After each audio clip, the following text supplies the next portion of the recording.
بسم اللہ الرحمن الرحیم والصلاۃ والسلام علی افضل الانبیاء والمرسلین۔ السلام علیکم ناظرین، میں ہوں منصور احمد احساس اور آپ دیکھ رہے ہیں میرا سوشل میڈیا ڈیجیٹل چینل۔ ناظرین، رسول اللہ صلی اللہ علیہ وآلہ وسلم کا فرمان علی شان کا مفہوم ہے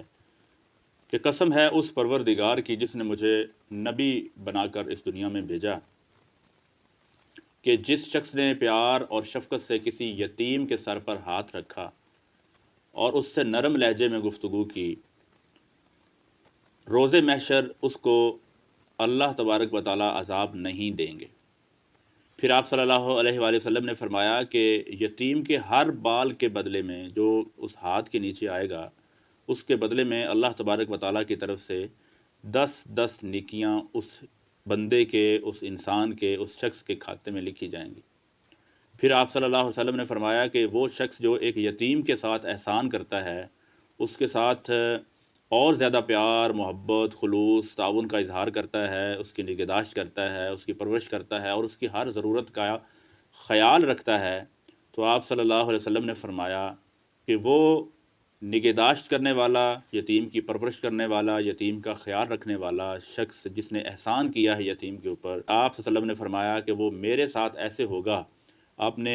انگشت کی انگلی جو شہادت کی ہے وہ اوپر کی اور فرمایا وہ میرے ساتھ ایسے ہوگا جیسے یہ 2 انگلیاں ہیں۔ یتیم کی پرورش کرنے والا شخص۔ اب اس کے اگر آپ اپوزٹ بات کریں تو وہ شخص جو یتیم کے ساتھ ظلم روا رکھتا ہے اور یتیم کا حق کھا جاتا ہے، اس کا مال غصب کر لیتا ہے، اس کی جائیداد پہ، اس کی پراپرٹی پہ اور اس کے جتنے بھی اثاثے ہیں ان کا حق اس کو نہیں دیتا، تو پھر اس کا حال اس کے الٹ ہوگا، کیونکہ رسول اللہ صلی اللہ علیہ وسلم کے مطابق یتیم کی پرورش کرنے والا، اس کا خیال رکھنے والا، اس کے سر پر دست شفقت پھیرنے والے کے ساتھ اللہ سبحانہ و تعالیٰ عذاب کا معاملہ نہیں کریں گے، اس کے درجات کی بلندی کریں گے۔ اور پھر آپ نے فرمایا کہ اس کے ساتھ احسان کرنے والے کے ساتھ رسول اللہ صلی اللہ علیہ وسلم ایسے ہوں گے جیسے یہ 2 انگلیاں ہیں۔ ایک اور موقع کے اوپر ایک فاسق اور فاجر کا قصہ بیان کیا جاتا ہے کہ اس سے کسی ایک یتیم شخص نے، کسی ایک یتیم بچے نے کپڑوں کا سوال کیا کہ میرے جسم پر کپڑے نہیں ہیں، مجھے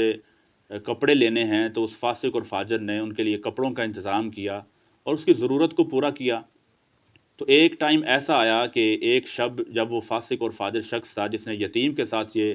اچھا سلوک کیا ہوا تھا، اس کو رات کو نیند آئی۔ نیند میں وہ کیا دیکھتا ہے کہ محشر کا میدان سجا ہوا ہے، حساب کتاب کا معاملہ ہو رہا ہے۔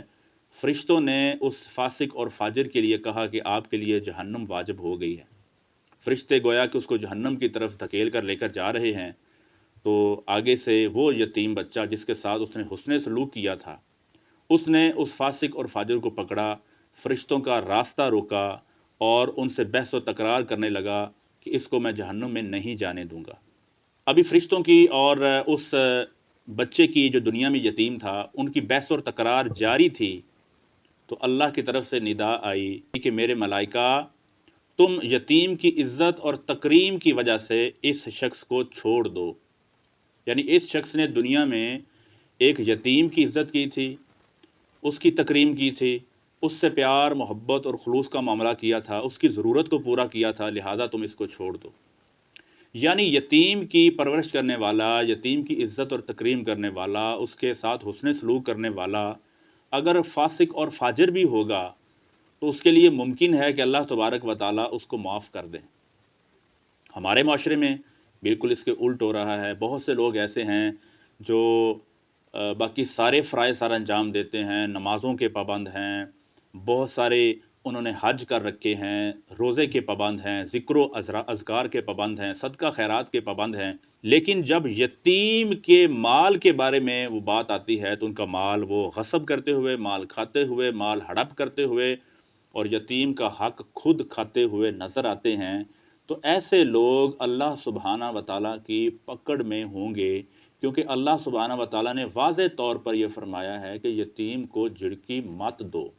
کیونکہ اللہ سبحانہ و تعالیٰ کو یہ بات انتہائی ناگوار اور ناپسند ہے کہ یتیم کے ساتھ ظلم روا رکھا جائے۔ تو اب ہماری ذمہ داری ہے کہ ہم یتیموں کے ساتھ کیسا سلوک رکھتے ہیں۔ اگر تو ہمارا کوئی یتیموں کے ساتھ ظلم اور زیادتی اور حق کھانے کا معاملہ ہے تو ہمیں آج ہی اس کی توبہ کرنی چاہیے،